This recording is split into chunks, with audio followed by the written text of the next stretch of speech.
What are you gonna do? I don't know. Wish me luck. Oh, what a classic. I love it. I love it. Happy May the 4th, everyone. I am the Burn Taylor Field, and I am with... The Inquisitor, Kirklin Patzer. May the 4th be with you. We're gonna talk Obi-Wan today. It's gonna be fantastic. Travis, he was gonna be here, but apparently he's got other commitments, and it's fine. It's whatever. On Star Wars Day of all places. Yeah, just brutal. Unbelievable. Yeah, but plugs. Before we get into the juicy stuff, plugs. You can find us. GeekVerse.ca is our home base. GeekVerseCast is our Twitter. GeekVerse on our Facebook. You can find us on the Patreon. We get ad-free exclusive content there. It's a good time. Refreshed Patreon, upgrades coming eventually. Who knows when? I don't even know why I should say that because I don't know if Travis has announced it yet. But there's stuff happening. I'm gonna get shit now. Kirklin, what's cooking? What do we got going on? Well, yeah, the lads and lass, I think Jessica was there, did the Moon Knight finale last night. I think it did really, really well. So thanks to all of you that are listening to it. What else do we got cooking? Halo's still going on, so we'll be dropping reviews for that. We got Multiverse of Madness dropping. Can't believe that movie's finally out tomorrow. Super, super excited for that. So yeah, just lots of reviews, dropping newscasts here and there. We're dropping we did our After 9, some other things that maybe I won't add on to what Taylor mentioned because I don't want to get fired along with him. But no, yeah, just lots and lots of content for all the listeners and just lots of fun times to be had. Make sure to check out our Patreon because that is definitely the place to get all the glorious stuff ad-free early and yeah, just exclusive Patreon stuff. So great benefits there. Yeah, absolutely. You said it. I'm kind of like shocked that Halo is still going at times. It just kind of like because it's a long season. It outruns like Moon Knight. So like especially since it started before it started before Moon Knight, right? It must have. It did, which is even weirder. Yeah, so it like started before Moon Knight, and then as Moon Knight's coming to an end, you just kind of maybe it helps that Halo's not on the same day, but you just kind of like forget about it for a day, and then it's like, oh yeah, it must be near the finale because Moon Knight's almost done. It's like, nope, not even, not even close. Still a handful of episodes left, but yeah, no, I still haven't even watched last week's episode, and then I've committed to joining for tomorrow, so I got 2 episodes to join to talk about, and yeah, it's really interesting because I'm actually like reading through that first book, The Fall of Reach. When I went on my trip, I was like my reading material when I was on the plane and just going in, and I was getting so into that book. Those are so well done. Oh yeah. Just yeah, very, very interesting story. So it's funny like absorbing that sort of source material and then watching the show, and it's just very different for for different reasons. Better, no, probably not better, just for worse reasons. But it's very fun reviews nonetheless. So if you're watching the show, even if you're not watching the show, check out the reviews. You might just have fun watching those. I think S-Bub said he's getting all of his information from the show by just tuning into those reviews, which is a great way to do it sometimes. Yeah, absolutely. Yeah, I always love the reviews more than watching the episodes. So yeah, it's a good time. I guess you dived into this Obi-Wan trailer today, and I did. I'm gonna pull it up, but you said, and I'm curious because I wanted to know your thoughts. You said alternative. Was that the word you used? I said it seemed like an alternative trailer to what the first one was. That yeah. My initial thoughts was we just had like some footage that was in the first trailer, and then it seemed like they were just re-showing those shots with like some other like sprinkled in. I didn't think it like showed anything more than what was shown in that first trailer. So I really just felt like they had these 2 trailers done, and it's like, hey, which one do we want to release first or second? Because it didn't really make a difference. Oh, look at this lady. I can't skip the. They're definitely on Tatooine. We're on here for another 7 seconds.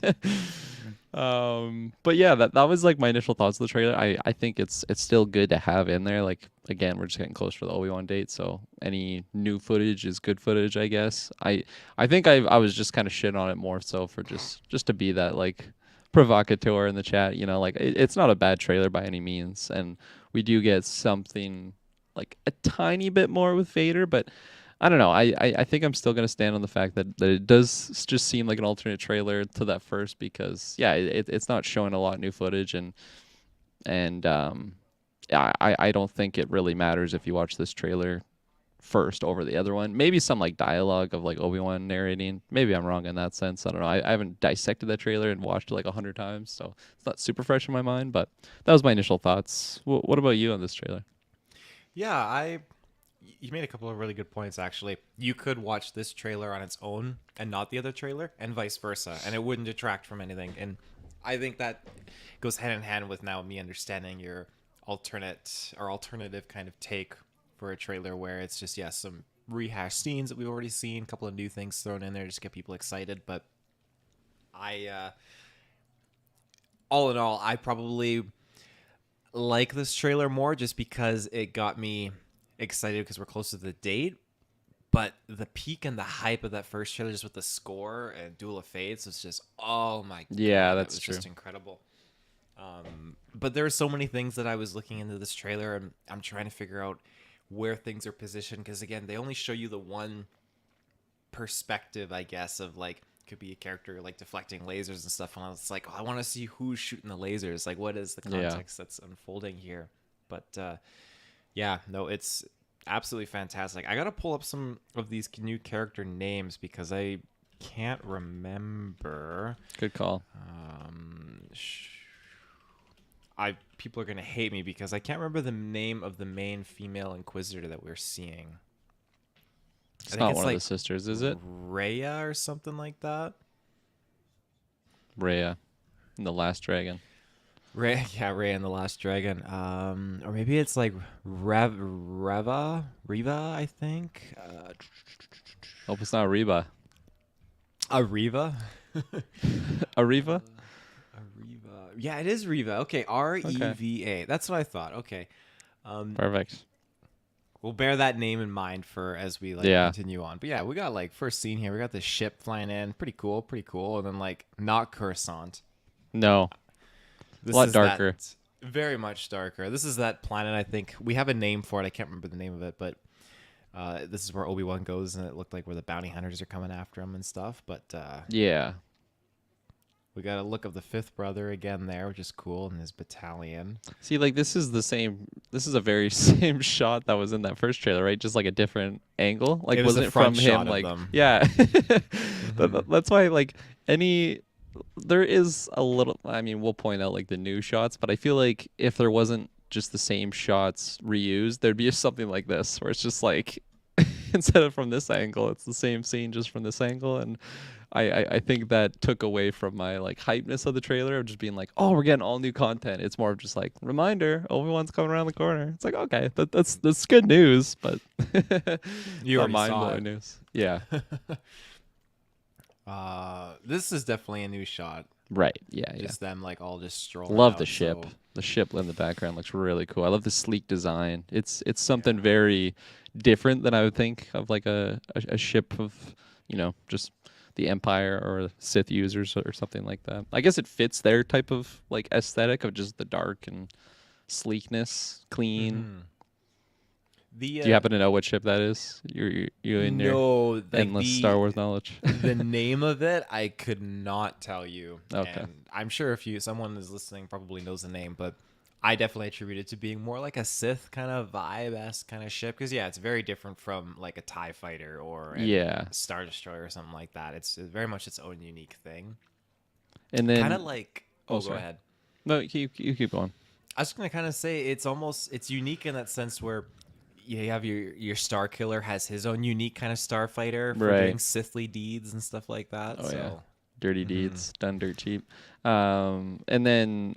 What was the chap in the middle's name? He was from Rebels, I think we were saying before. The Grand Inquisitor. The Grand Inquisitor. Okay, and then that is Reva.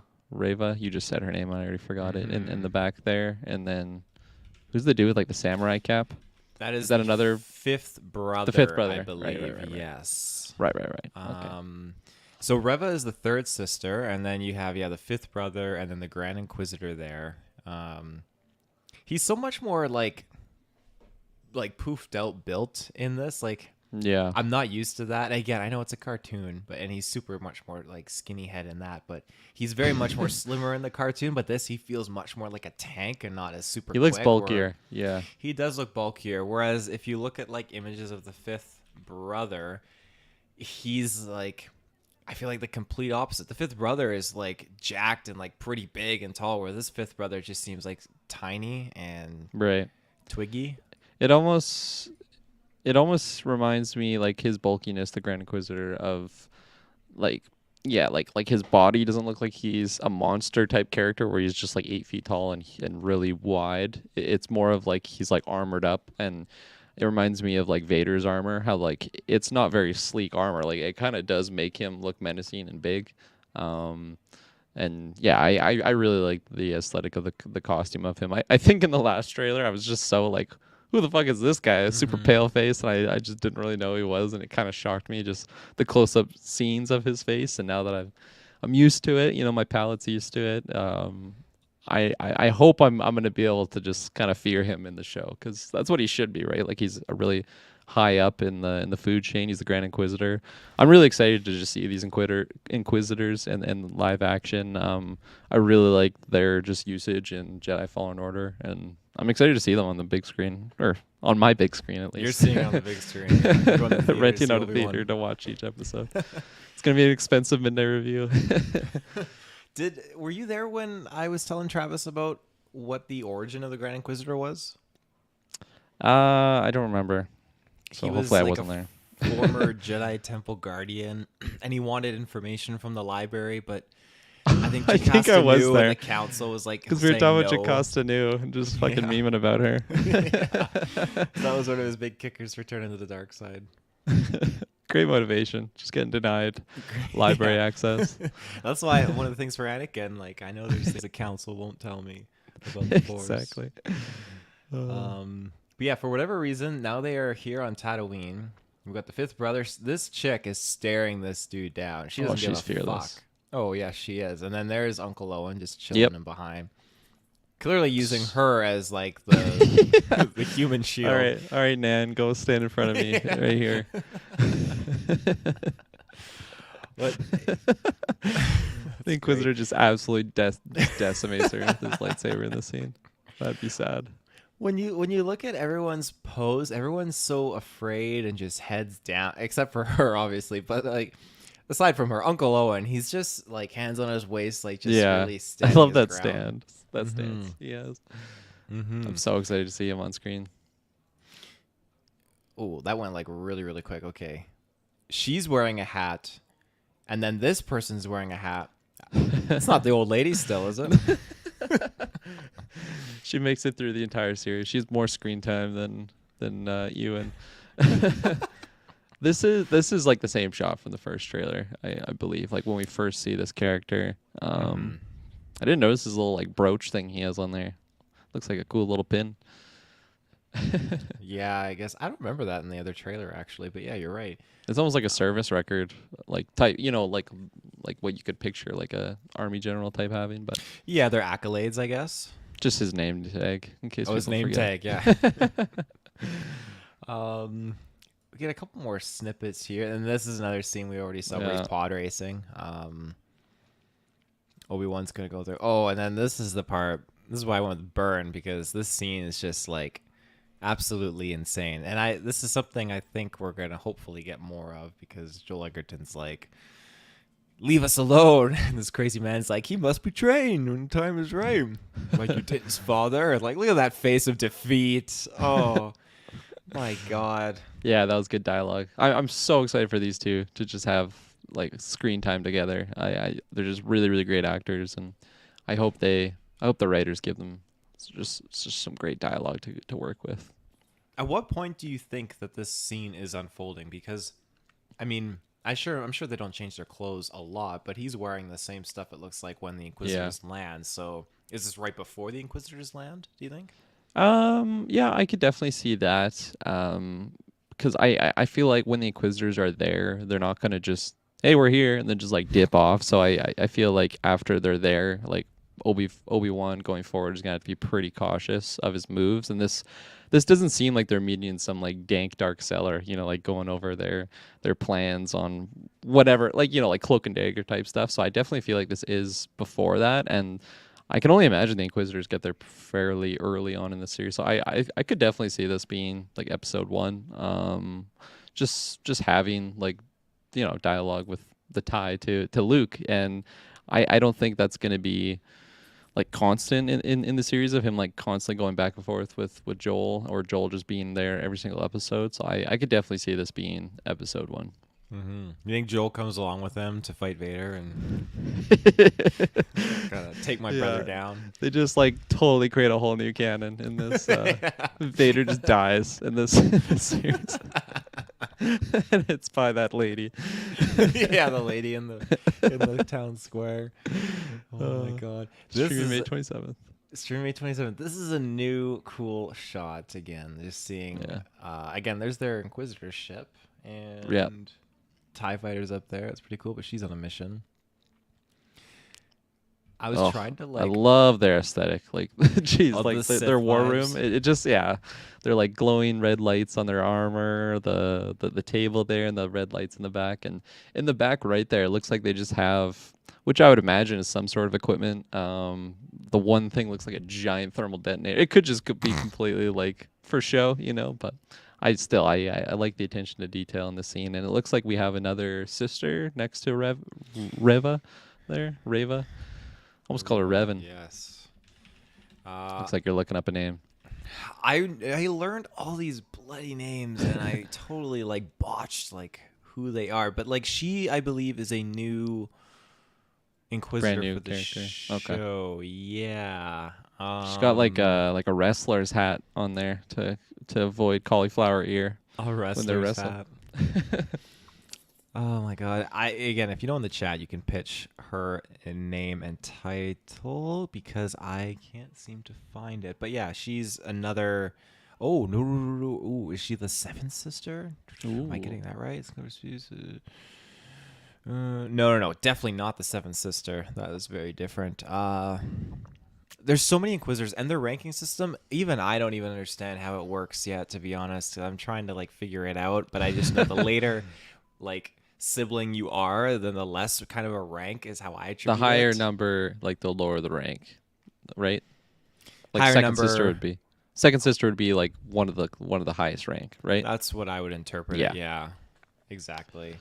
But they all have their flaws and their strengths and stuff. And this is just, you said a cool scene. I was trying to like scope in on the table, but I can't read this Star Wars language. Aubrish, I believe, is how it's pronounced. But it's like when the Rings of Power show like trailer came out and people were like dissecting and translating the Elvish language. It's like, man, I love Lord of the Rings, but like to go to that length, like that's a whole nother level.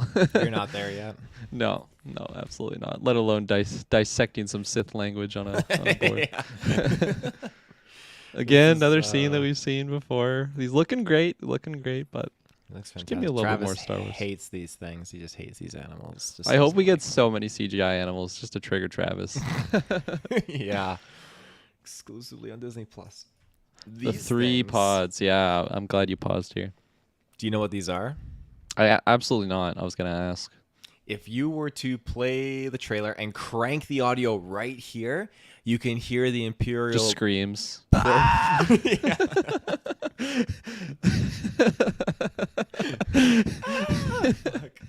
what I thought you were about to say. It's like you can hear, Uncle Owen's voice. It's like, okay, Taylor. I didn't get that from the trailer. Sorry. Carry on. No, but yeah, you can actually hear the probe droid. Why am I calling a blank here? Like the Imperial ones? Yes, the Imperial probe droids. Like the one that's like go to Hoth, right?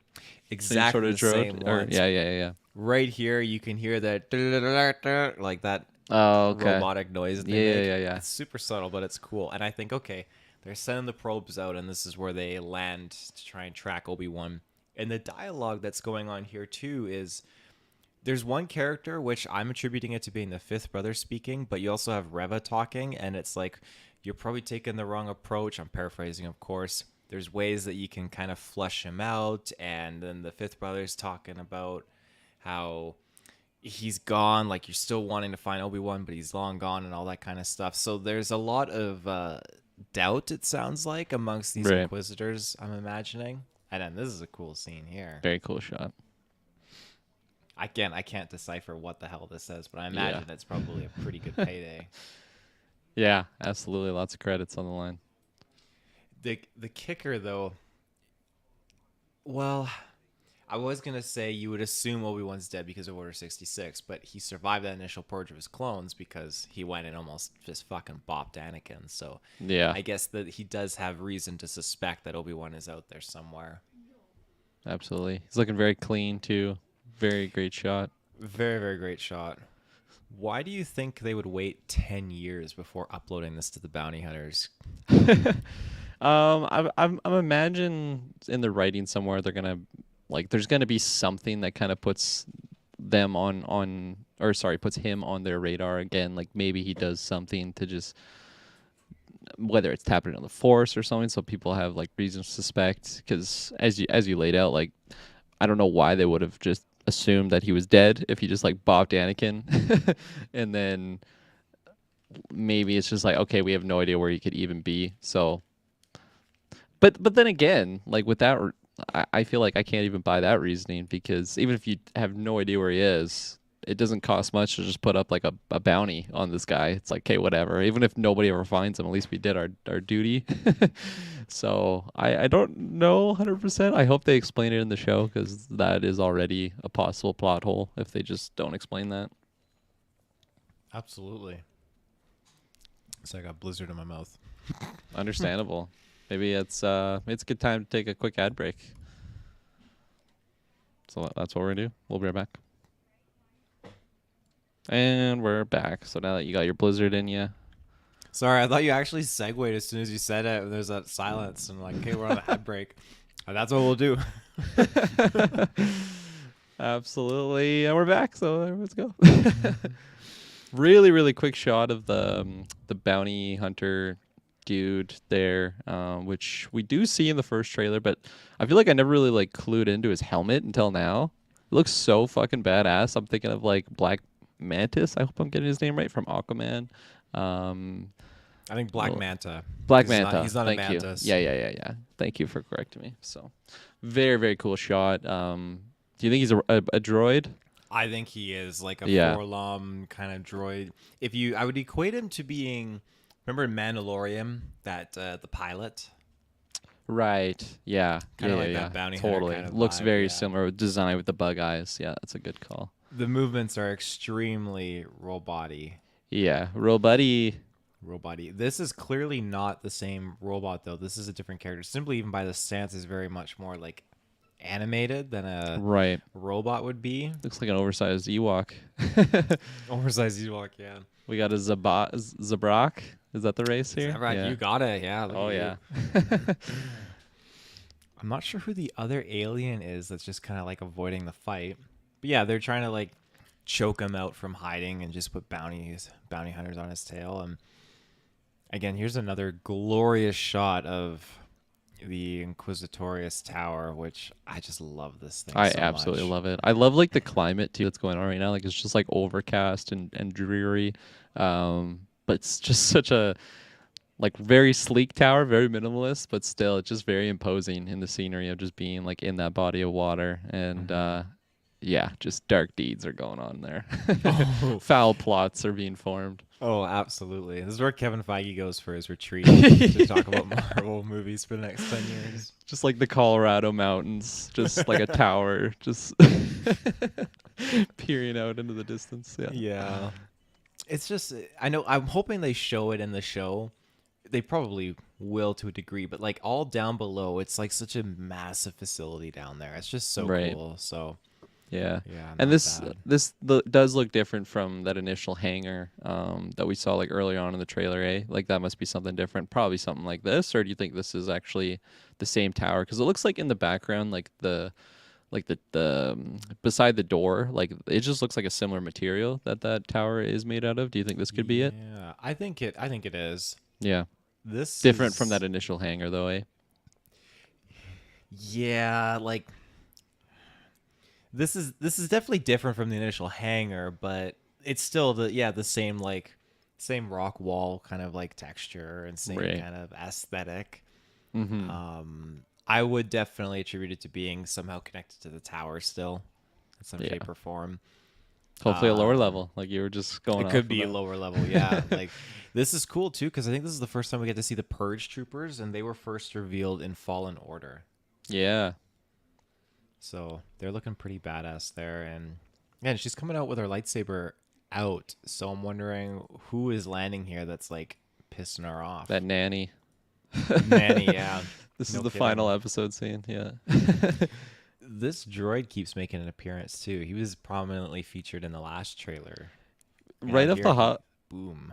I love his colors too. He's kind of like great pause there with the little blue trim. This just, I don't know why it just fits the description of a type of droid that like was evil and then something happens and then he just like becomes part of the crew, you know. And I maybe it's fitting to that formula, but I hope he's just witty and just really fun like on-screen character to have. And I could be completely wrong here, but he just seems like that type of character. Do you think it's possible that this was that second silhouette that Obi-Wan was shooting at on the, because we saw like the bug droid and then the next scene that he's you a bounty paused hunter? because he looks a little bit blockier, eh? Like the silhouette was a little bit blockier than like the very stick-like droid of the first shot.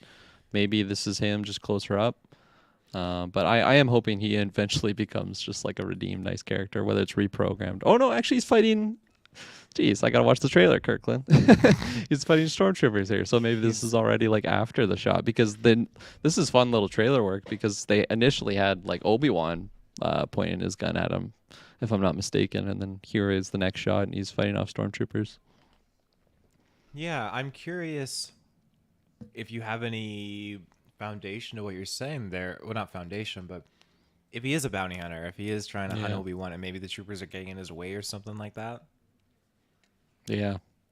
But Very That cool. trooper's Just getting aesthetic fucking and cool decked. designs. I love his just blue trim on him. Just separates him from like a shiny robot, you know? Gives him a little bit more personality or just something about him. I don't know. Je ne sais quoi. exactly.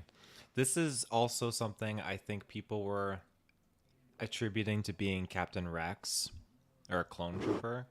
And it's just, it's safe to say that I got a hair in my mouth. That's From the Blizzard. no, yeah. This is definitely not Rex. Yeah, because in the last trailer, I remember people were speculating about that, and then it goes to that one shot where it looks like a total like robotic arm, and definitely I agree with you. This must be that same character. So, interestingly enough, here, this is obviously on that Inquisitorious Tower, and Reva is deflecting shots. Now, who is firing a stormtrooper blaster, like a fighter or Right. something at her? This is actually very similar to that first hangar shot that I was assuming was different. And now that I'm seeing this, I do think that initial hangar shot was actually in the same tower, because we saw the TIE fighters like hanging from the ceiling like that beforehand. So yeah, there's some sort of attack, full-on attack at the tower, which I think is pretty bold. Maybe it's like a distraction force. Maybe they need, distract to get This is where Obi-Wan on Uncle there. Owen comes Classic. into play. He's flying the And ship. the nanny. I mean, yeah, like, because there's going to be a scene at the end of this trailer of Obi-Wan facing down with, I don't know, an old friend, an old evil rival character, and maybe this is like leading up to that moment. Oh yeah, we get this character from Eternals. Forget the actor's Is that name. the same? That's the same actor? Yeah, it is. Who is he playing? Like, what is his role in this? I had no idea he was in this. I gotta look up the cast. Sorry, Travis is gonna hate me because he really likes this actor. He thinks he's really funny. Kumail, oh my gosh, Kumail Nanjiani. I'm definitely butchering that, so huge apologies there. But he's funny. I'm excited to see him in this. I really didn't like Eternals like at all, and I thought his character was all right in there. So hopefully he's a little bit of a step up from that. He usually plays like a bit of a comedic type character, so he looks pretty serious in this scene though. I imagine he's hiding from some Purge Troopers, possibly Inquisitors. Do you suspect he could be playing a Jedi that's gonna get killed? It's possible. I'm gonna lean no. I think my want is kind of no. I don't know. I'm kind of worried in the show that we might get characters like that of just Jedis that we've never seen before, and they're just kind of like there to fill a spot of a Jedi, and then they end up dying in the show. And it's just like, okay, well, were they really a big deal of a Jedi? But I mean, we also have like Cal out there, right?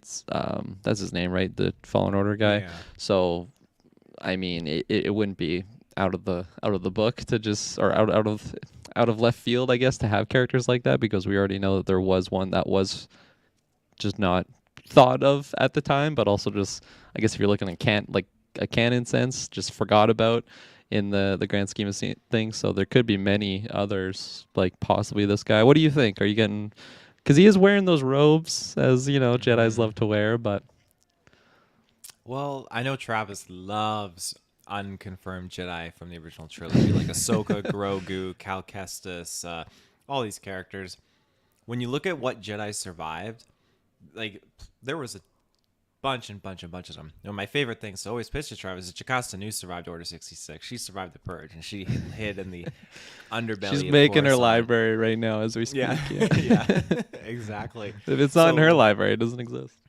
The Grand Inquisitor's trying to get into that one too. That's the real plot of this entire show. It's not about Obi-Wan. It's not about Luke. He's just like a passerby in this library plot. The whole deeper kind of story going on.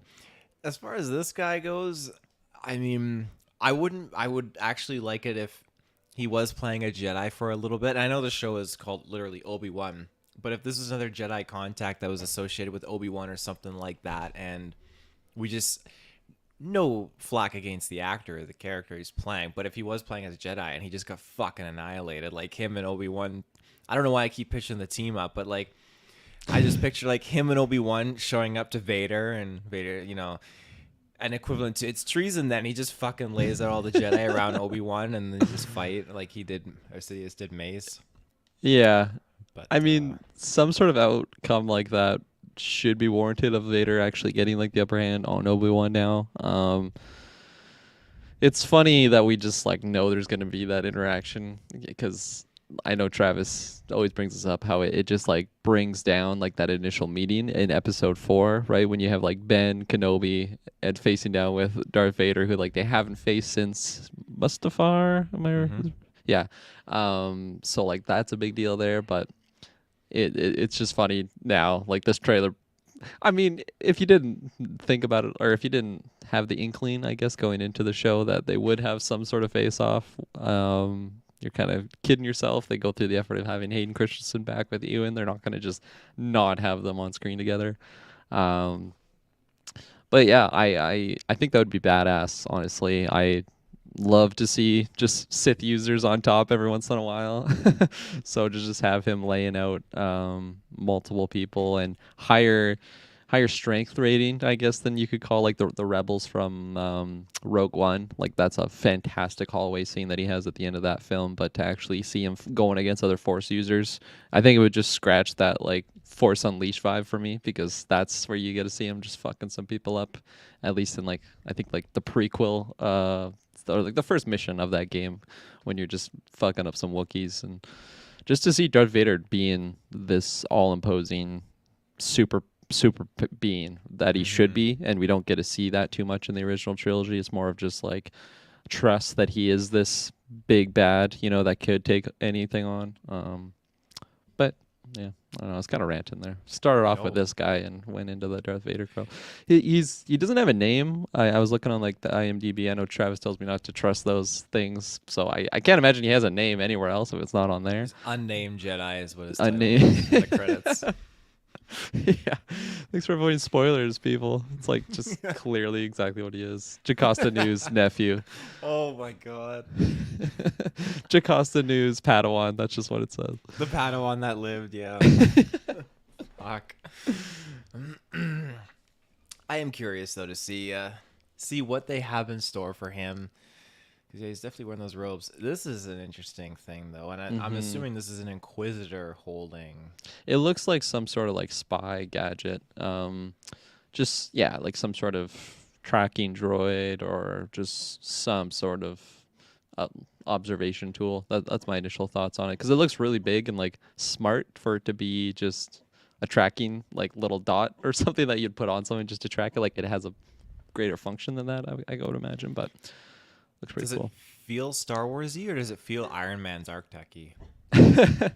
I think more Star Wars, honestly. It's got the antenna in the back. It kind of reminds me of BD-1. I think that's Cal Kestis's droid. Yep. Just, yeah, it's got that Star Wars, like, cute droid look to it, so why? Are you seeing things online? People are already saying it's Star No Trek? one's memed about it. Oh, okay. I see the arc reactor and the red trim, and I just get like Iron Man vibes a little bit. But it has like the head of an astromech droid, and the eye reminds Yeah. me of BB-8. So Yeah, absolutely. Love the movement, too. That's something that no matter what happens, like with Star Wars, I think they always just have like really cool, unique looking droids, and I love when they just keep like switching them up. You know, like BD-8 or BB-8 was a big like change from R2-D2, and then like just the way that they would innovate the droids, and then with just more things that come out. Like this is a new droid that I don't think we've seen before, so I love when they just keep showing off their new ideas for droid designs. They look really, really cool. I agree, and it's And very making much them like like a cute. little ladybug. Yeah. Because the flaps are they're kind of like flapping in the background. And now here's Reva running. Yeah. It's interesting how much screen time we're getting of her like in this trailer already. I feel like she'll almost be that main villain that we're kind of following on from like the villain side. Like just to see like what's going on in their rooms, and then it's like, who are you following mostly in those scenes? I think it is going to be this character just because we're seeing her a lot. I would imagine she has her, like you were mentioning how the Inquisitors were already like showing some discourse amongst themselves and just being classic dark side users where you're just kind of always confronting the other people and just like always clashing, never really like having the harmony, very nice friendly chats. So I think there's going to be some sort of plot line around this character, more so than all the other Inquisitors. Just a hunch, but I just feel like with the amount of screen time we're seeing of her, and she's I think it'll be what I just laid out. I don't know what I was gonna go on there. I kind of killed my train of thought, but I'll definitely back that, because when you look at even her dialogue in this trailer, she's name dropping Obi-Wan consistently, and here she's like, "You can't hide from him, Obi-Wan, or you can't outrun him, Obi-Wan." And it makes me wonder: is there some pre-existing hatred going on with her towards Obi-Wan? Was she interact with Obi-Wan at the temple? Is she familiar with him somehow? I don't know what the reason is, but she's got some like either a drive to prove herself to Vader, like, Vader, I found Obi-Wan, he's here, let's, I got him for you, Master, or something like that, because the Inquisitors are all about that. They want to prove to Vader and Palpatine that, like, they're top dog, right? absolutely. Well, yeah, I was actually going to ask you about the Inquisitors because I haven't played through all of Fallen Order. I don't really remember like the storyline with the Inquisitors in particular. Like, are they just this thing that was made, to serve the Empire, or are they like former Jedis or something like that? Or I guess that would be more of a Sith route maybe of them being. And what's the difference between like a dark Jedi Sith user and like an Inquisitor? Or is there much difference? Like seems like they kind of fit the check boxes of being that, other than like the rule of two, master and apprentice sort of rules. Yeah, I mean, you have your classic rule of two, Master and Apprentice, Lords of the Sith. Yeah. These guys don't come close. These guys are former Padawans, Jedi Knights that were tempted after the Purge, spared, survived, and Vader recruited, turned, and converted into the dark side, agents of evil. So now they are Inquisitors, and Inquisitors are more like this rank. They are like Sith assassins, like Asajj Ventress is how I would pronounce it. Oh, And okay, again, yeah. it's another tool at Vader's disposal to hunt Jedi. That's all it is. So when you're dealing with the dark Jedi, there are equivalences of that in the Clone Wars, like Pong Krell and Barriss Offee were Jedi that fell to the dark side, and you could definitely say like, hey, they would have made fine Inquisitors, but I also would attribute them to being kind of like their own rogue thing, and maybe they'd be like, oh, I want to rival up with the Sith and challenge the Sith and take them on or something as like a new position Sith or something like that.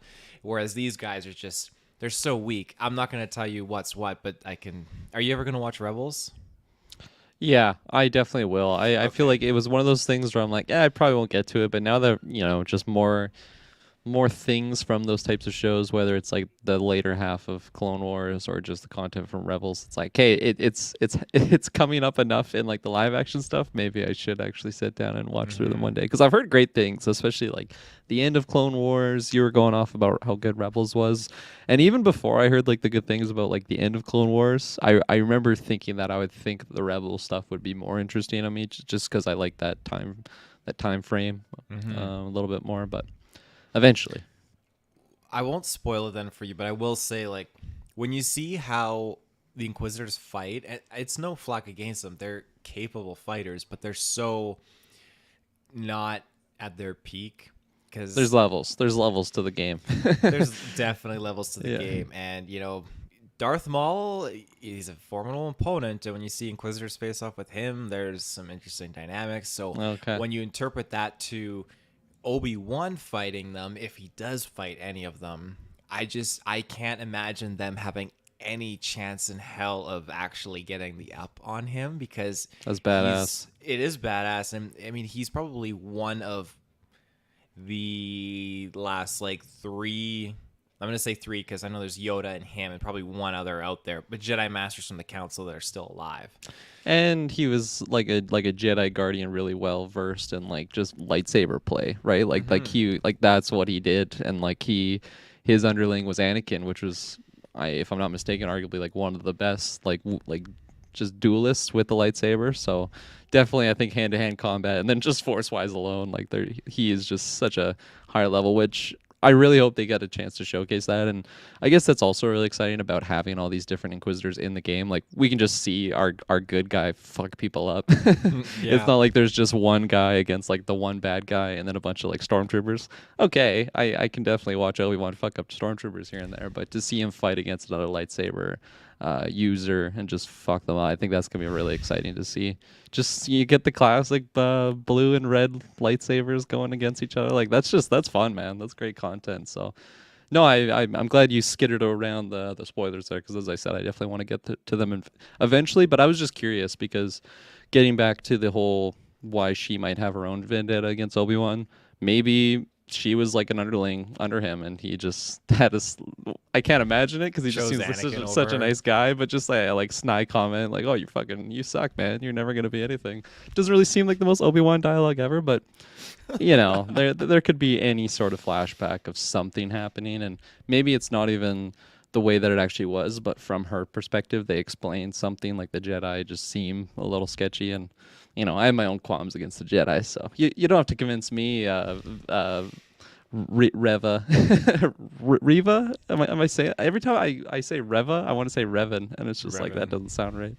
Revan was taken, so she had to settle for Revan. It's the female equivalent, but yeah. Ooh, there is an arm. There's shot an right arm. there.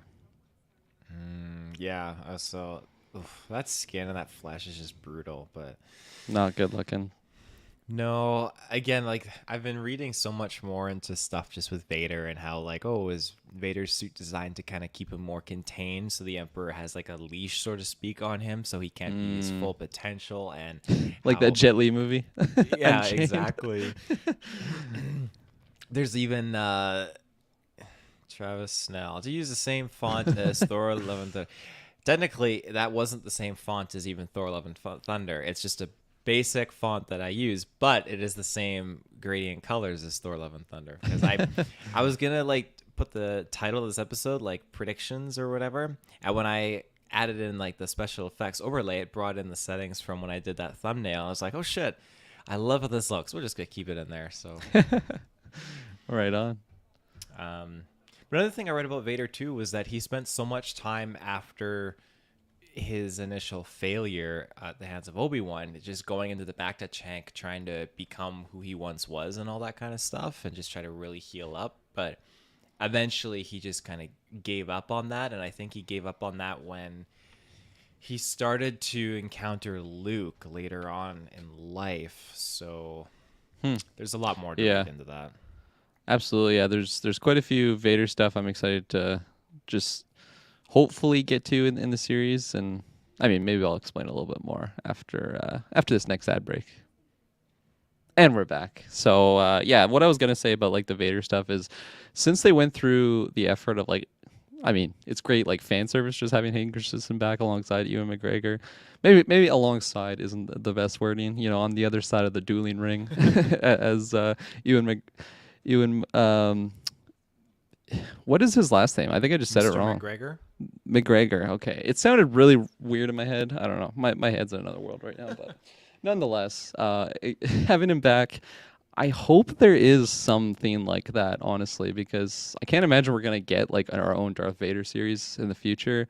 I don't even know why I think that. Like, it definitely is possible if Ewan's getting his own series. I think Ewan's just a better actor, so it's better to have him as a lead for a series than Hayden Christensen. But like going into the stuff that you were talking about that we didn't really get in the main three movies, at least maybe mention a little bit in like episode 6, but just like the relationship between Vader and the Emperor, and just from his perspective, like something that maybe is, you know, like capping his strength or something, just so that the Emperor can always kind of have him like that's not really ever mentioned in the movies. I don't even know if that's canon or not, but just something to that degree, like talking about that side of Vader.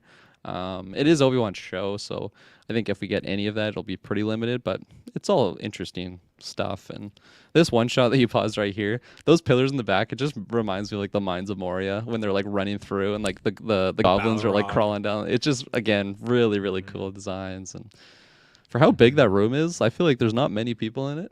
Like we see a handful of stormtroopers in the back, but that's a lot of space. This is that old lady from Tatooine in the back there. She's sneaking around, sent on a special mission from Jocasta Nu. Yeah, we got the 2 Inquisitors there, and everyone's kind of moving. And then here we go. The Purge Troopers are gearing up. We see Reva there. Do you honestly think that Obi-Wan flew his ship and just landed right here, and he's about to kill everyone? Like, I can't see it Absolutely happening. not. This is where I think there's going to be some sort of like ally with him, that whether it's rebels or just someone. And I don't even think, I can't really imagine them going like full on through the front door of the Empire at their like the tower. Well, you said it earlier, the Inquisit Tower. I don't even know if that's what you called it, but that's a fun word right there. But because like that's a bold claim, even if you have like a full rebellion force, and I can't imagine they have anything like full strength like that ready to go right where they are. So I think if anything like that is happening, it would be a distraction force. Like, again, you don't need a big force for that, but in this particular scene, I kind of think that this is some sort of like training or like just showing off, like, you know, like a military experience or something. Just because like those 2 generals, or at whatever the ranks are of the dudes in the caps, like officers in the back, like they don't really look like they're ready for war right now. They're just kind of observing. You do have Reva there, but also just with like their angles, they just kind of seem like they're showing off their might. And again, could be completely wrong there, but that was my initial thoughts, because you're right. Like, we did get that scene of Reva deflecting blaster bolts and stuff, which was like right on the hangar floor. But this particular scene, it looks a little bit different from that one, so I don't think it is that same scene. Maybe it is. I don't know. What do you think about this one? I kind of am inclined to say that her deflecting laser blasts is a scene that follows up to this one. I almost have a hunch that we saw earlier there, that signature ship that we were talking about coming in to land. What if they were unloading a high value target or a prisoner, and this high value target is being escorted off the ship right now, and they're not taking any chances, so they rolled out the welcome party for him, and they got their guard kind of low, but then this prisoner like breaks out of the shackles and does some crazy shit, like, right. But maybe it's, who knows? Who knows? There's Obi-Wan again. And then, just those screws right into the gut. Oh, my God. Oh, that's a good one. And I like how they just, like, evolved this, like, breathing apparatus. Because initially, it just looked like a Lego piece. Like, it didn't even look like it really had, like, lights that function. It was just, like, a Toys R Us thing. And then now it's actually got, like, LEDs and, like, some functions to them. But what an iconic, like, piece of armor. Like, even before it lit up, like, I feel like majority of Star Wars people would just be able to know instantly like what this is. And you do have the audio in there with the breaths and just the ominous tones, but very, very excited to just get this reveal. I've seen him many, many times in the past, but to just get him, Darth Vader in the suit, speaking on screen again, live action, that's gonna be really exciting. Look at that grimace. Yeah, he looks very concerned. Yeah, it doesn't look happy. No. Oh, this from going from that scene of Vader just to here with the breathing, like you said, it's super, super giddy and just awesome. And I mean, he still looks like he's reeling from that burn that Uncle Owen threw at him. So Absolutely. This is like just after that scene, he like talks to Uncle Owen and he's just in his own ship, just brooding. Like, how do I get back at him? But yeah, that shot, like with Obi-Wan just sitting there, just brooding, looking mean. I think when I first saw this, I just assumed that he was like captured. I thought that there was like stormtroopers around him, and I thought he was like being presented to Vader. So when I was speaking earlier, that was kind of what I was pulling it from. But definitely doesn't seem like that in this shot. It definitely seems like it's played out to be like that because of course you have like Darth Vader getting armored up, and then he doesn't look like he's happy in the scene. Doesn't look like he's cheering that he just won the last pod race or anything like that. So, yeah, very, very interesting. And of course, that's the last scene of the trailer, I believe. this is the last scene. There is an interesting kind of dynamic I want to throw at you here. So in the first trailer, it sounds like the war is over, we lost, stay hidden. And then in this, we have, I guess you could kind of say this completely alternate kind of persona of Obi-Wan where he's like, oh, I gotta train the boy and all this stuff. Like he's just putting out like he's not out of the fight, and I'm wondering if that's like the case the whole time. Like, was it a misdirect in that first trailer? That's a good point to bring up because like initially when I wasn't maybe praising it the highest that I could for this second trailer, I was thinking that they were pretty similar, but that's a good point that they do have a different feel to them. Of the first one was very like hide, recluse, stay away from the Empire, and this one it looks just more confrontational. Like we have more combat in this trailer than the first one. We have just Anakin getting armored up and Obi-Wan just looking ready for something. And that granny just ready to take on the Inquisitor there. But that's a good observation that maybe I overlooked on my initial watch of it. Because it does separate the two a little bit. So maybe I can't die on that hill that these two trailers are very, very, very samesies. I'm curious if they did that on purpose. Like maybe there's something in the show that's going to happen that really shifts it from being like more hidden in the shadows to being a little more confrontational, like we have to make a stand. But I don't know. It's like if they go too far in that direction of trying to make a stand and it just becomes like a new rebellion type movie, like it can't be too significant because we still have to get to A New Hope, right? Like we still have to get to the events that are going to be following. It's an interesting task that these showmakers have for this particular episode, just because it's a prequel. It leads into something that we already know, like the end of this story. So, yeah. One thing that I hope these showmakers do use, though, for the procedure and the development of the show is Manscaped. Oh my God! Like, was it that obvious where I was going with that? It does. We need like an edited version of Anakin, like getting the plate, just like the spikes in him, just hear like the buzzer, just getting him already. Because if he is super bush, that armor's not making it on, let alone like the tight helmet and everything. I know he is well groomed, and it's got to be due to Manscaped. Oh, absolutely, Manscaped, fellas.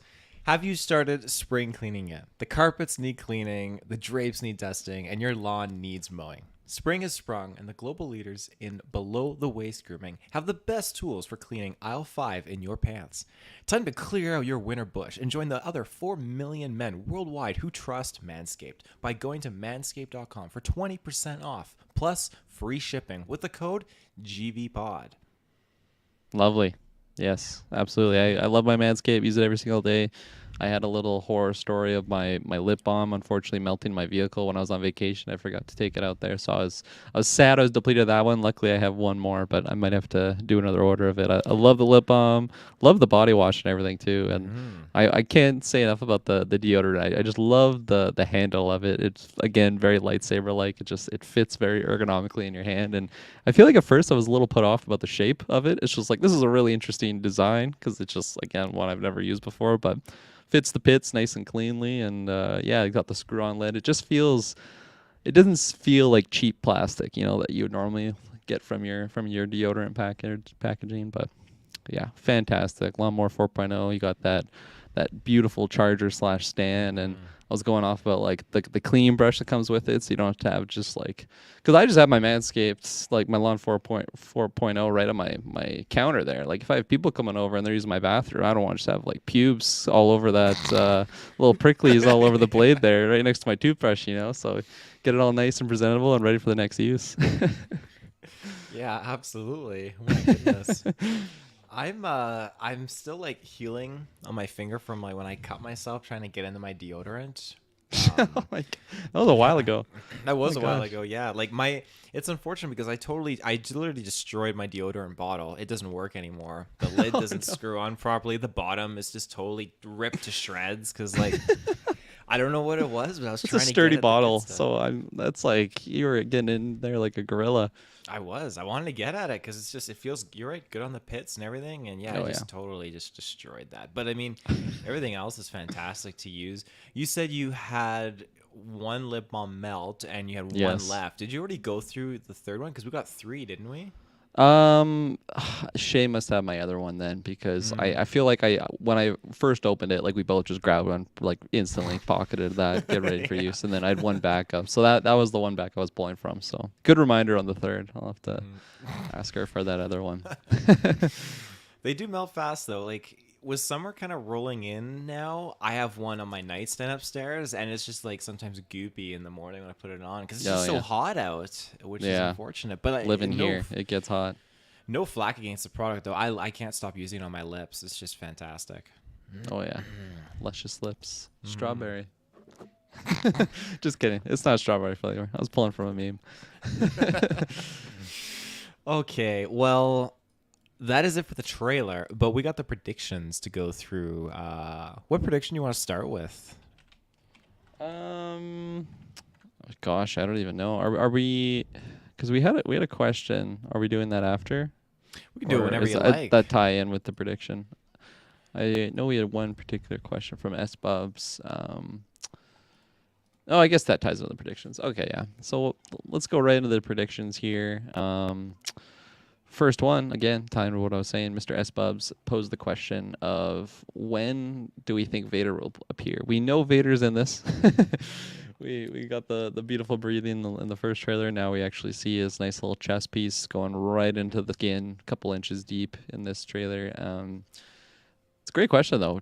Taylor Field, when do you think he'll initially appear? I feel like because they've showed him, they wouldn't wait too long in the show to get that reveal. Are we getting in the first episode? What do you think? I mean, it's such a ceremonious occasion because you have Hayden back playing this character. So, that being said, I'm going to probably attribute it to Rogue One. We saw Darth Vader actually in the Rogue One trailer, but Darth Vader didn't actually appear until like the middle of the movie, right? And then again at the Right. end. So I honestly feel like we could see Darth Vader appear. I don't think they're going to show their hand. I think showing him right in the first episode is bold, and I can't see them necessarily doing that because we're already going to be fixated on Obi-Wan and what's going on there. The first Right. episode's going to be on Tatooine and the Grand Inquisitor and stuff. And as soon as you throw Vader in there, it's going to detract from these new villain characters we want to see and get to know. It's kind of like, hey, we don't show Luke in the beginning of Force Awakens because it's going to pull away from you trying to like Poe, Finn, and Rey. You can't have that. So I think he'll probably pop in probably first appearance in episode 3 is my assumption.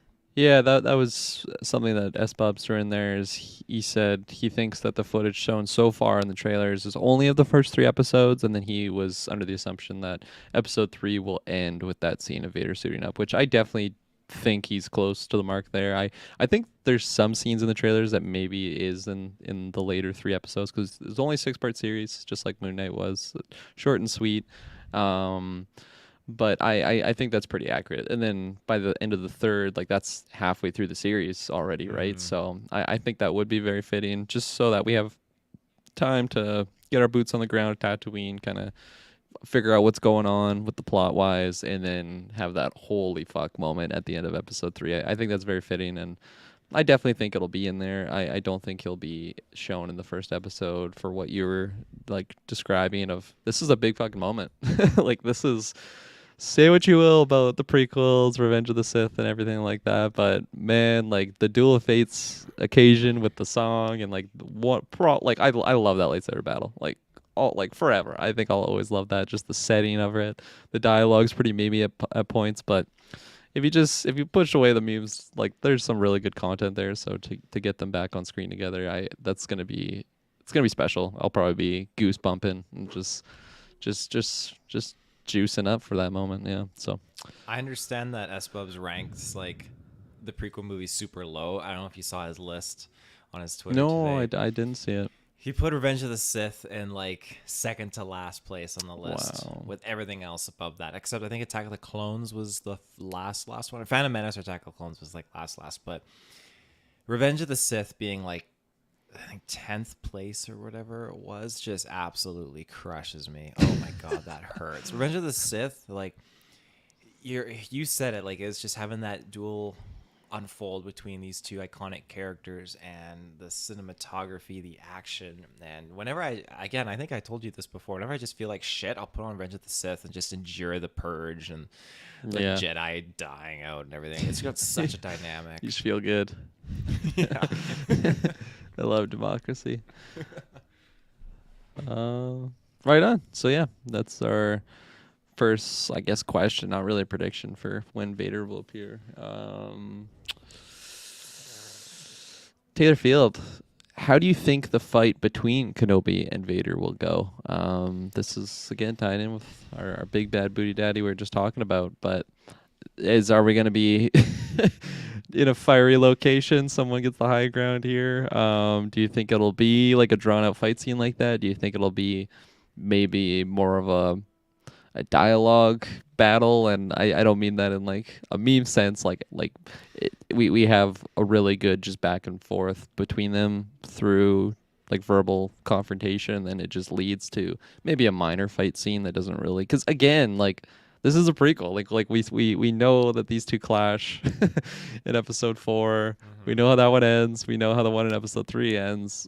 We don't really know how this one's gonna end. I feel like it could kind of go either way, other than either of them dying. I think that's the one thing we can write out there. But yeah, do you think the fight would be like last episode, like a big clash like that, or The last fight, or not the last fight, but the fight between them being the last episode is likely, but I could prominently see it being in the 5th episode, and then the 6th episode is just reeling in with the fallout of just what happened. Like we gotta recuperate. Yeah. Like if we watch that 6th episode and we're all just in our chairs and like we're like just sprawled out sweating and panicking, like just what we saw. Like we need an episode to simmer down after that. So true? No, I think that's a good point on the penultimate episode, because then you could. Because I think if you do have that big fight scene like right at the end of the show, there's not really breathing time afterwards. Like, what did we just experience, other than just being like, okay, well now we gotta wait for possibly another season or whatever they do further on. I think it would be really smart to have a big fight like that, because as we were just saying, like this isn't gonna be a decisive win for one or the other to the point where like one is fatally wounded. So I think something will happen, and then it'll be. Yeah, like the repercussions, the aftermath, and then because something's got to lead to Ben Kenobi being just like a confused old man on Tatooine. I'm thinking more and more that we won't get that in this season. I know it's a limited time series, so you could always get one, but this is gonna make Disney so much money. There's people just fucking love Ewan, so I think if they're smart, they'll and Ewan's down for it. I think that's a big kicker there, a big selling point if he does want to keep going, which. I feel like he loves the role and just loves the fan base around the role. So hopefully we get more content around him. But I think you're dead on. I think we'll get that big clash in episode 5, and then I think episode 5 could just be that potential like best episode of the series if we again like what I was saying, like some really good back and forth dialogue between these two. Yeah. Just getting like really emotional because it is emotional like relationship between these two. Like they were brothers. Again, just pulling dialogue from like episode 3. Like they were brothers. They were brother Anakins. Like all that stuff is so good. It's really good content. I hope they bring those special relationship moments like back into the light that maybe some people have forgotten about because episode 3 came out a long ass time ago. Don't know the date top of my head right now. 2005, I think. Jeez, 2005, man. I remember going to like a buddy's birthday like party and like watching that movie in the movie theater, and then you go to his house for the rest of the party. And growing up is weird, just looking back on like memories in your life, and just they just get more and more distant as the years go on. No kidding. You mentioned briefly like how this fight could go, I think as per the question. Mm-hmm. I hope to God it doesn't go like Vader and Obi-Wan, and then Vader just takes out Obi-Wan like Dooku does in Revenge of the Sith, or he just like force chokes him and flings him and then drops like the platform on him and he's done. Yeah, that was a quick KO. He didn't even make it in the second round in that fight. No. Yeah, I mean it might happen to that unnamed Jedi that we Unnamed saw, Jedi, yeah. the dude from Eternals. He just gets like knocked out. Obi-Wan has to go to attend to him. You have to wait for the next movie to see Dooku die, or in this case, Vader. Right on. Okay, next one. Taylor Field. Let's talk cameos. Let's talk appearances. Let's talk, some other players that could be making an appearance here. What cameos do you think that we're gonna get? I do imagine we'll get at least one. I mean, do you have any top of your head? There's this little list in our notes that we could go off of, but just for fun, anyone that you want to pull the top of your head?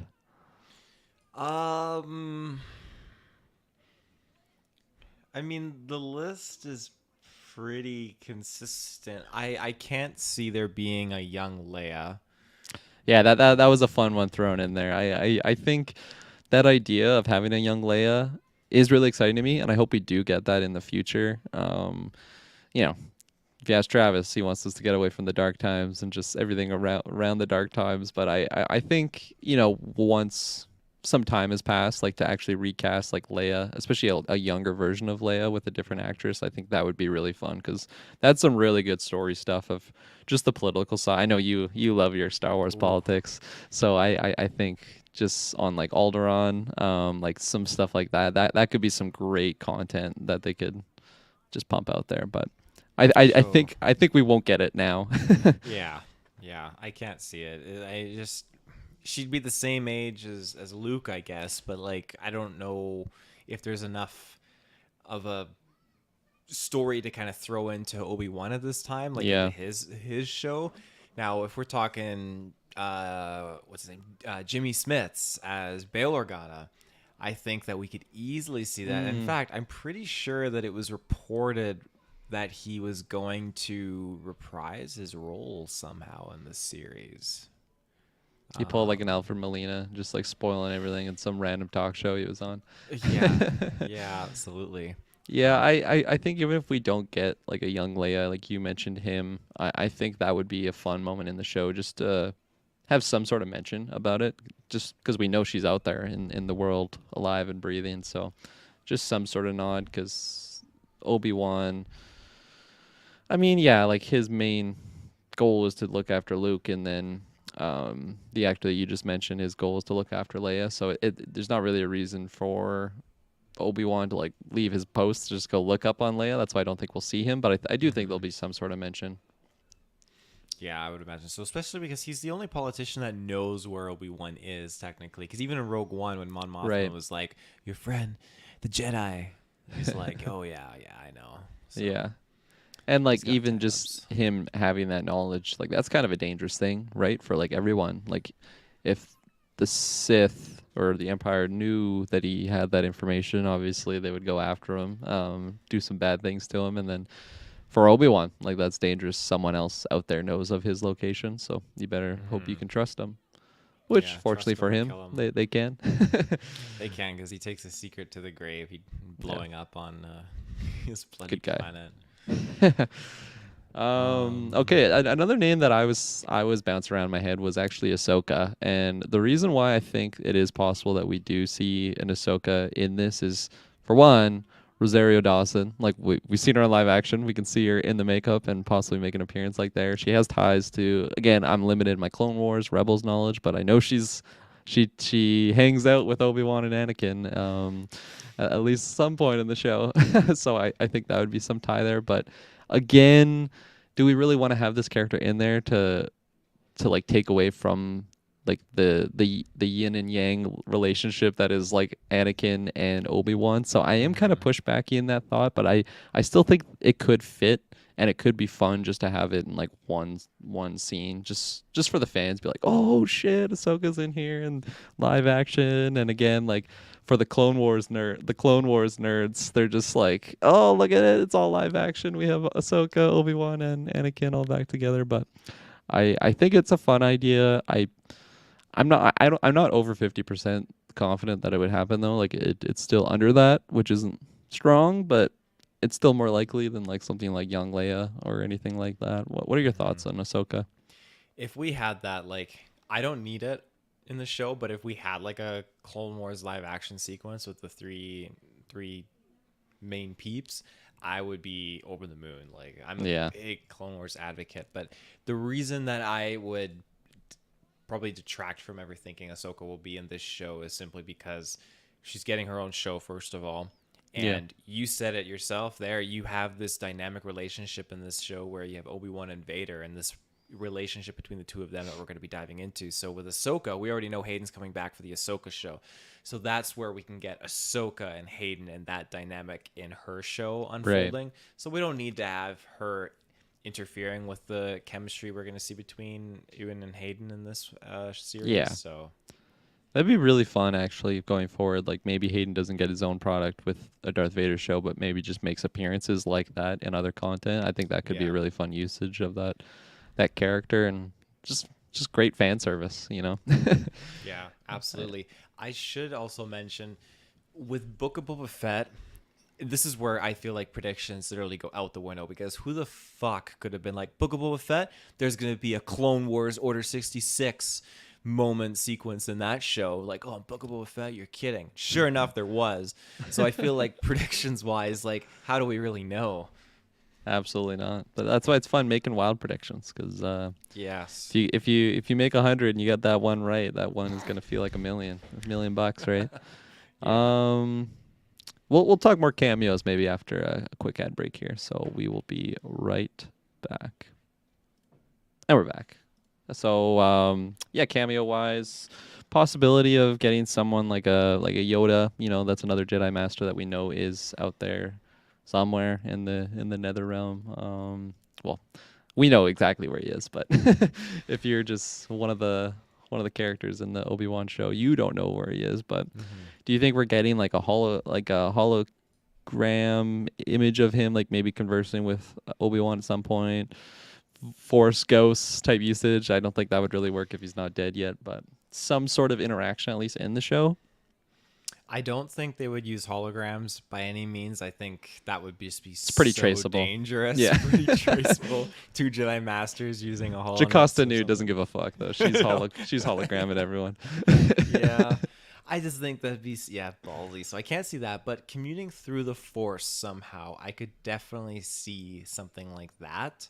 I always took it as the reason Yoda went to Dagobah was, again, it's a planet that's rich with life and rich with the Force, but it has one of the most powerful, like, dark side caves that's accessible in the galaxy. So Yoda is able to use that to block out his light, basically. Like, no one can kind of sense him or detect that he's there. And then with Obi-Wan, I mean, he's just hidden on a godforsaken rock, so no one's going to detect him there. So if they were to commune over the Force over distance, I feel like that would put them at risk of being discovered, just like using a hologram, wouldn't it?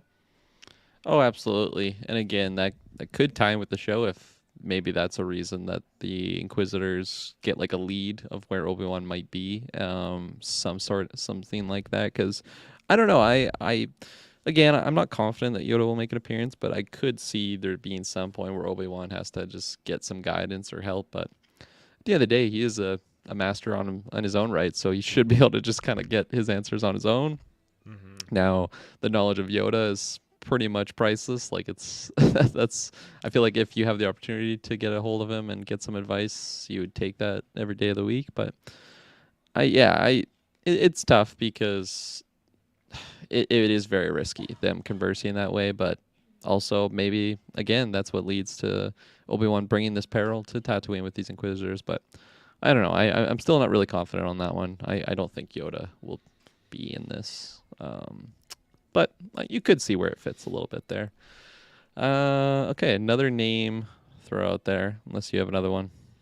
I do not. Should I just keep going? Okay. So he he wrote Jinn, like Armando. Is that who he's talking alcohol. about? The alcohol, just gin. Not you. Like your Din. Your guess is the Mandalorian. That's who you think it is. No. I'm going from the notes here. Who is this Jinn character? Jinn. Really? Who is this? You don't know? Qui-Gon Jinn? Yeah. He's got to use full names. Fucking Travis in my notes here. Okay, that throw me off. I'm like, who is this guy? We got Din. I don't know a Jinn only. Okay, Qui-Gon. Okay, so yeah, that's a fun one. Again, very likable Jedi, which plot-wise is not a great Jedi. He really fucks over the Jedi in many ways. Travis jokes about that a lot on the podcast, and I love just agreeing with him in that sense because yeah, he had some questionable ideas. I feel like maybe he was getting a little horny with Shmi with some of his decisions, but nonetheless, Qui-Gon Jinn, very likable character, I'd say, amongst the Star Wars universe. Seemed very wise and all-knowing, like just very comforting voice to have in there. I think that would be a very fun thing to have in the show, especially this one. It could be like that Force Ghost route where, again, you're not putting our characters in peril from him dialoguing with Qui-Gon. I think, again, that'd be really fun because he has ties to Anakin as well there. That could be really good. But I don't know. It's been a really long time, like, since our hero Obi-Wan has conversed with his master Qui-Gon, and I feel like if he does converse with him here, you might want to assume that like he's just been kind of there like a lot for reference, Qui-Gon, for Obi-Wan. I don't know. I just feel like if he just goes to him now, it might be strange. But again, this is a tough task that he's never had to go about on his own before, so it could make sense. What are your feelings on Qui-Gon Jinn, not just Din nor Jinn? Again, he's one of my most favorite Jedi out there in Phantom Menace. Just seeing how You read he the books acts, too? Yeah, he just embodies what a peak Jedi could be at times, and I am on the boat of believing that if he was the one who raised and trained Anakin would not have turned to the dark side, because I feel like Qui-Gon understood the things that Anakin had, and if you read the books, you understand that the dynamic between Obi-Wan and Qui-Gon wasn't a perfect relationship. Obi-Wan questioned him a lot, right? He questioned him a lot. Obi-Wan was very much by the book and was more along the lines of what the Council was doing, where Qui-Gon was so much more like an Anakin at times, and he understood the way of the Force and the living Force and so many different aspects to it. Again, he's the one who helped discover for the Jedi, not all the Jedi, but most of them, I guess you could say nowadays, how to go into the Force and to transcend, I guess, your consciousness into the Force. And so that's something that, again, he didn't get to finish his training, but we know he's able to commune through the Force with Yoda, and that's something that is revealed in Revenge of the Sith. Hey, communing with your former master, Obi-Wan. Right. So I would love to see that in the show, the communing between the two of them. But then you see things where Liam Neeson's saying like he's got a thing for shows that he won't do them. If it was a movie, he'd be more intrigued. And I just think, well, I mean, if they pay you the same, maybe that would tempt him enough. I just feel like he's lying, and he is in it in some shape or form. So I hope so. That'd be a really fun one, a fun moment on screen of our hero just being kind of down and out, and then you just hear that really nice warm voice of Liam Neeson. That would be, again, another goosebump moment. Just What the fuck did you do, man? I told you to raise him right. Yeah, no, that would be a really fun cameo, and I think that one fits more so than the other ones that we were talking about. Even though I could make some examples on why certain ones could fit in there for the plot reasons, but that one would definitely fit because it doesn't have to be a big part of the show either. It could just be one quick scene of him conversing with his old master, which would be again really heartwarming and touching. It would just take you back to that scene from episode 1 when you just see Obi-Wan in absolute dismay of his former master getting chopped in half. He's just saying the same lines. Promise me you'll train the boy. Just in ghost formed. He's like in pain too. Alrighty. There was two other names actually on our little There's cameo two list in here. there. Mr. Palpatine himself. So big presence in this time era of the timeline of Star Wars. We gotta get his voice at some point in this show, I would imagine. Just again being that pestering voice to Vader or something like that. And again, when I was kind of talking about my wants for Vader, like I do want to get something that's not just Vader and Obi-Wan, like maybe some Vader and Emperor stuff, or just some deeper Vader moments. I think that would be really great for the show, and I think that would be the perfect spot to have. Again, just a quick Palpatine. Again, it could be a hologram version, just as we've seen him many times in the past, just whispering his words into his loyal soldier that is Darth Vader. So I think we will get some sort of Palpatine in the show. Absolutely over 50% for me on that prediction. I am definitely over 50% with you on that. Yeah. I think you could easily get, once Vader knows Obi-Wan is out there, he's going to just be fucking hyperventilating in his suit, and he's going to have to call up his boss and be like, boss, like, the Inquisitor's got a read on Obi-Wan. Like, what the fuck are we doing? Well, and that's another fun thing is because this is so personal for Vader, it could be one that he doesn't even want to mention to the Emperor, but I also feel like maybe the Emperor just has such a tight noose around his little lapdog that is... Maybe he's not lapdog. I mean, I'm giving him not enough credit. His just leash on his nice bitch. loyal soldier. His little bitch in his gimp suit.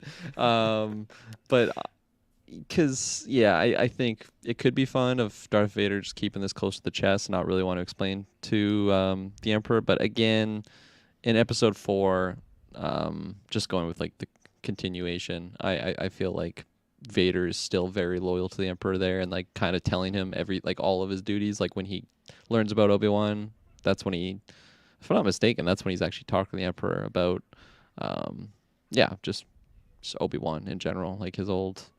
Am I totally misremembering that? Like, does he talk to the Emperor about Obi-Wan, or does he just keep that to himself in Episode 4? The Emperor wasn't introduced until Episode 5. When he talks about Luke. God, that's totally right. Okay, so yeah, then it is possible that maybe he just keeps this close to the chest, and it's a very personal vendetta that he has against Obi-Wan, and he doesn't even call the Emperor. So I guess it is possible we don't get him there, but I don't know. I still think it would be really fun to get him in there. And when we were talking news just the other night there, we were talking about Ian McDermott's thoughts on just possibly having some sort of something near in the future. I was going way off in the future, and then Travis reminded me of the wonderful show that's Obi-Wan that's coming right around the corner, and I'm like, oh right, that's probably more likely. That's what we'll get him. So with those comments that he made, and again just the tie to where we are in this timeline, like this is the Emperor's Galaxy, man. Like he's got to be in this at some point. So I definitely think it's highly likely that he's in it. Mm-hmm. You made a good point by saying how things Vader keeps close to his chest, because in certain comics and certain books, it's reflected well that after Vader starts to learn, I think even with the Inquisitorius, that the Emperor could easily just look at replacing him, and the Emperor makes a notable point to make Vader feel like shit, like I can replace you. And it puts him on that short leash. I think then you have distrust with Vader and Palpatine. Mm-hmm. And then when Vader learns that Luke Skywalker's son blew up the Death Star, then you have another barrier thrown up where Vader's like, oh my God, the Emperor told me like Padme died in childbirth, like the kids died, like right. This mistrust forms, and then he starts keeping things. And I can't remember the name of the comic, but there is a blatant thing that happened and Vader withheld it from the Emperor. And I loved it. It was just awesome. That's fun. The thing that you love so much, where okay, this Sith is gonna turn on his master. Yeah. Like Oh, he's just yeah, getting absolutely. pissed. So it's So grimy. It's super good. Yeah. So That's very similar to like the Force Unleashed plotline, right? Where like Vader has the secret apprentice to like hopefully one day overthrow the Emperor. So I think, is that even a canon? That's not canon, is it? The Starkiller stuff, or have they made it not canon? anymore? No. Yeah. Canon. Yeah, so uncanon, but still that material, I think that fits very well in the storyline that's already been established. And again, we've seen the end of that story, but I think there's enough gaps to add in certain canonical, which I think is the right word for that. I love that word. Just things that fit in the Star Wars universe, especially around these characters. So, yep, for both of us, we definitely think Sheev will be making it in some way, shape, or form. Okay, the very last one is... Oh, never mind. Bail Organa. You already mentioned him. You said the actor's name, though, and you threw me Jimmy off. Smits, yeah. Jimmy Smits, so, yeah. Here's one for you as a substitute. Do you think we see any clones, like a Captain Rex or Yeah. Cody? But It's tough for me to really comment on this one because I, again, very limited Clone Wars knowledge, and the only notable like clone in my head would be Commander Cody, because that one is from like the prequels, kind of like the head honcho there. Very quickly, what even became of him like in the Clone Wars? I imagine he has like a big role because he seemed like a fairly big character, but very Became much of stuck to the Cody or road. Rex. Cody, and then the other one I was gonna mention was Rex, but Commander Cody, like it seemed like that was Obi-Wan's like main contact, and then Order 66 happened, and he gave no shits about Obi-Wan from that point on. Did he just become like a blank stormtrooper? No, I believe he went on to continue to serve the Galactic Empire, and I think a lot, judging from my knowledge of Rebels, I think that they offered clones certain officer positions. When it came to training stormtroopers, they used the Republic commando units to try and teach them, which was fucking useless because stormtroopers are useless. But Yeah, absolutely. yeah, like That would make sense. He became more of an officer because Commander Cody. It's not like he's just Private One or something, right? Yeah, there's a few clone commanders that definitely interesting. Cody turned there's a few clone commanders that definitely were subject to some brutal stuff. I can't remember what his name was. I think it was Commander Bly. And this is one of my favorite things from the comic books. The canon Vader comic books is the clones are still like to detect, if they see a guy with a lightsaber, it's a Jedi, they're going to gun him down. So Right. when Vader's out trying to get his lightsaber and he goes to a Jedi temple that's floating on a space station, and the clones are there organizing all the artifacts and stuff, and he storms in, they're like, oh my god, it's a Jedi, and they start going to fight him, and he's killing them with a green lightsaber. Very cool stuff. But then there's another situation where Commander Bly sees Vader on Coruscant when they think they're hunting Jocasta Nu, and Commander Bly orders the troopers to attack the Jedi, and the troopers open fire on Vader, and then Vader just gets livid. I think he kills them, and then he just executes Commander Bly for doing this. But they thought he was a Jedi, right? Right. Yeah, just following protocol. Poor little clones. Since we're talking, any last thoughts on Commander Cody or Commander Rex? I guess that was the other clone that I had in mind. Any clones you were pulling from that maybe could make an appearance? I hope Rex is in this. You hope Rex. Tamura Morrison has the He's got the teeth for it. The teeth for it. Yeah, he's ready to go. He's the right age. Rex is old now, so yeah. Again, another character that could just fit in other type of shows, not his own. Exactly. Please give me that. Okay, since we're talking clones, I guess we can transition to the next prediction, which Clone Wars, very relevant around the time frame of General Obi-Wan Kenobi, and Anakin. Do we think we're going to be getting any Clone Wars flashbacks? And this is an interesting one for me because I think it would be really, really intriguing if they did a flashback, which it wouldn't help me much because I don't have much Clone Wars, like the show knowledge. But if they did a flashback of an event like that, but it had it like a live action, but from like an animated show, I don't know if that will happen, but I still think that's a really fun idea because that's a canon source just because it's animated, you know, like if they just did that translation to an animated to a live action, I think that could be kind of fun there. But I think there'll be like maybe some like Attack of the Clones era type things mentioned. I don't know specifically like what detail could be pulled for this series, but Mr. Clone Wars himself, what do you think there'll be like some things from Clone Wars that'll be maybe a flashback or just brought up, like they'll be dropping names or a certain event that happened in the Clone Wars that would be relevant to this? Every live action Star Wars show we've had so far has had flashbacks in it. Season 1 of Mando, Season 2 Some of Mando, hammering. and Book of Boba Fett. So there's no reason to think that this will not have flashbacks. I think we're going to get at least one. Back and to I think tank. It's gonna be, back to tank. Yeah, it's going to be something juicy with Clone Wars. And I mean, that's all I need to see. Like Book of Boba Fett, like I mentioned earlier, that cutscene of the flashback where we're in the Jedi Temple and you see 3 Jedi like defending laser blasts from the 501st Legion. Oh, I was like ogling in like tears because Order 66 gets me, but I hope it happens. I really do, and I think it will. Yeah. No, absolutely. I'm curious what the flashback trigger is going to be in this show, because we had the hammer and Mando, the back to tank and Book of Boba Fett. There's going to be some sort of thing that happens. The next thing you know, he's like sweating, flashing in and out of consciousness. It goes to a scene of Jocasta Nu decline his library card. That's probably the scene when whenever he talks to Uncle Owen, Owen burns him. He just looks to the side and then he just transitions into a flashback. It's just like an Uncle Owen roast on on Obi-Wan. Yeah, I don't really have much more to add, because other than the fact I definitely think there will be flashbacks. I guess in the sense of flashbacks, maybe not necessarily Clone Wars, kind of Clone Wars. Do you think we'll be getting flashback of like Hayden Christensen like as Anakin again? I think so. Yeah. I think there's a reason you bring Hayden back. Yeah, not just absolutely. for the role of putting in a suit, but you want to use his face. That's gonna be awesome. I hope he has like the Padawan braid too, and like That'd be cool. Attack of the Clones era. But yeah, so I think we're pretty set on the flashbacks. How are we doing on time? Okay. Last prediction I see, unless you have another one you want to pull up. Don't think so. Let's do Okay. it.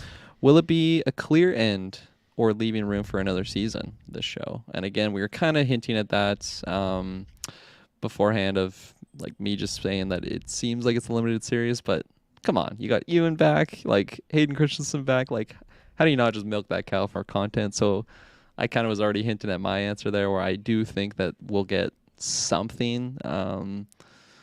And I don't think it would be something other than just the like Obi-Wan Kenobi. I think that's just a really fitting title for a show. I think also, the more I say it though, I can push back a little bit there of just thinking like you are limited in your time frame of content that you can do in this era, right? Because it does have to lead to episode 4.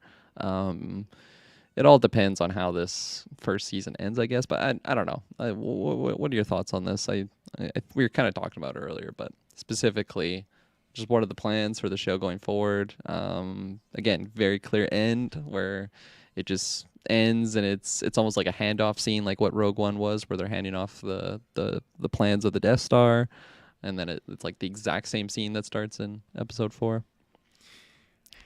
I personally would want just the season 1. Ooh, limited series. scandalous. Start on a high note and end with a high note. 6 episodes. 6 episodes. That's all I need. I'm assuming. Better not be fucking 31 minutes or something like that. I need hour-long episodes. I need hour-long episodes. I'll say like getting maximum 6 hours. And that would be perfect to tell this story and just to fill this storyline up. I don't personally feel like we would need season 2, and that's not to say like I would hate it. If we get season 2, sure, I'll indulge by all means. I'm a Star Wars fan, but I don't think we need to have this ongoing multi-season show of him juggling around Inquisitors and Darth Vader. I just think that could get repetitive very fast, and then the more you do it, the more it detracts from the follow-up of A New Hope and then their initial departure from each other in Revenge of the Sith. Yeah. we have the one thing happening here. That's all we need. Leave it at that. Yeah, no, that's a good point because like this plot, it doesn't like on paper this plot it doesn't seem like it extends past the season one, and especially the things that they've shown. I think like the camp I was coming from of just like you got to do it. It's not like you got to do it for the plot wise. It's just like come on, you got Ewan like this is just prime. Like Ewan is just looking fabulous and he's just as relevant as ever of an actor. So he's just such a great lead for the role. There was even some comments Ewan made where he said, what did he say? Based off Ewan has said recently he's approached Disney about playing Kenobi again. And again, that doesn't even have to be his own show. It could be the Ahsoka series or something like that, right? Like he could fit elsewhere. So it doesn't have to be his own show. And then Kathleen Kennedy said that season 2 has been discussed, which of course, but I think you brought up some really good points for why it should remain a season 1 or just one season show. And I don't think would be upset with that as long as I know I'm getting more like Ewan in the Star Wars realm because it's just like missed potential. I think if this is just the only thing that we get with him in it, and I haven't even seen him in it yet, but I'm already just asking more. I think that just goes to show like my love for that character and the actor playing that character. And yeah, I just want more Obi-Wan. And growing up, he was definitely like my favorite Jedi, I'd say. Always liked him more than like Anakin, Luke. He was always my favorite. It probably was also the fact that like I grew up when the prequels were coming out, so he was like the protagonist of of those stories, which is funny because he's not even a Skywalker and it's in the Skywalker series. But nonetheless, yeah, Obi-Wan, huge fan favorite. Huge fan favorite on prequel memes, you know, all that stuff. So I get lots of those types of memes. So I know where those lads' heart lie with the character. So I feel that's the last prediction I had on my list. Any wild ones pop in your head while I was talking and rambling there? None that I can think of. I think any predictions I had, I was kind of like throwing them at you while we did the trailer, kind of scene by scene. So I think I'm pretty much set. Yeah. I'm just ready to see this show now. Fuck yeah, me too. I guess the last one I could quickly ask, which we probably ask every single type of show like this, predictions, is end credit scene. Are we gonna get something that like Mando season 2, where it just hints at another show, like not even really attached to Mandalore? I guess it's semi-attached because Mando did make an appearance in the Book of Boba Fett. Spoilers if you haven't seen that. But or is it going to be something like Obi-Wan's not done, his adventure's just getting started It'll show again him in the back to tank like Cobb Vanth at the end of Boba Fett. His eyes just like open in the last shot. Some like wild heavy rock starts playing in the credits. But yeah, do you think there's an end credit, and do you think it's tied to the show? Do you think it's hinting at a show that's coming out? Do you think it's not even related to that at all? It's just gonna be a really cute scene with the little droid we saw or Baby Yoda or something like that? I'd love to have an end credit scene. Again, I know that they said Maul was never going to be in the Obi-Wan show, which I feel like it's a little bit of a lie, but I would love to have some nod to him going back, and then, I don't know, a mention of like, there's certain characters from Rebels of like Ezra or something, just some kind of like follow-up nod that just kind of segues his journey from this series of Obi-Wan into Rebels version of Obi-Wan. So yeah, no, absolutely. I love end credit scenes. They're always so fun to dissect, especially if it's at the finale of a great series, which I really hope this is. So I think for content wise, I hope there's a good juicy one, and I kind of hope it's fan servicey. I feel like I go back and forth with fan service. Sometimes it's just like, it's just lazy. It's there just to like scratch that itch. I think some people can make that argument with like the Moon Knight character of like Mr. Knight, like that's just kind of like a fan service usage there, but it's fun, especially when it comes to Star Wars. Like, fuck, man, that's just scratching nostalgia, especially when we're going back to the prequel stuff. Absolutely. Right on. Fabulous episode today on the May the 4th. Nearly 2 hours. Lots of fun. Excitement level for the show? I honestly am at like a full 10. We're going to see lightsabers. One big thing too, I got no qualms with how they did the choreography for the sequel trilogy combat. I get it; they're their own Jedi doing their own thing, but damn, that prequel conflict, like fighting with the lightsabers, is so good. And just seeing the movement of the Inquisitors swinging their sabers around these trailers and stuff, it just makes me feel like we're getting that prequel combat style again. Of like, these are like good. I can't even do that in my bedroom with my lightsaber. Some nice moves. Yeah. So I'm stoked. Yeah, I'm very excited to just see more red lightsabers that aren't all frayed out and limited to just Kylo's lightsaber. Just to get some good light side against the dark side. Just force battles and stuff like that.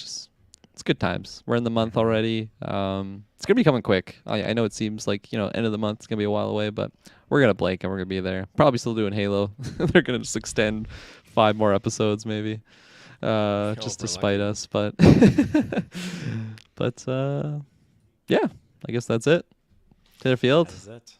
You let us in. I'm leading us out. Well, that's just classic Kirkland Taylor episodes. I love it. It's good balance in the Force. Absolutely. Love doing episodes with you, my brother. So lots and lots of fun. Do we do like I don't even I never sign off, so I don't even remember what we do here. I don't know what to do with my hands. I just say I like turtles. At this point, like do a hard exit. It's like find us in the search bar. Find us in the search bar. Yeah, I kind of like phase out what Travis is saying at this point. Like, oh yeah, I like 20 minutes ago. I'm just like watching a movie or something. I hope Travis is listening this far. Yeah, he's probably just rolling in his bed, just upset. Nonetheless, yeah. All right.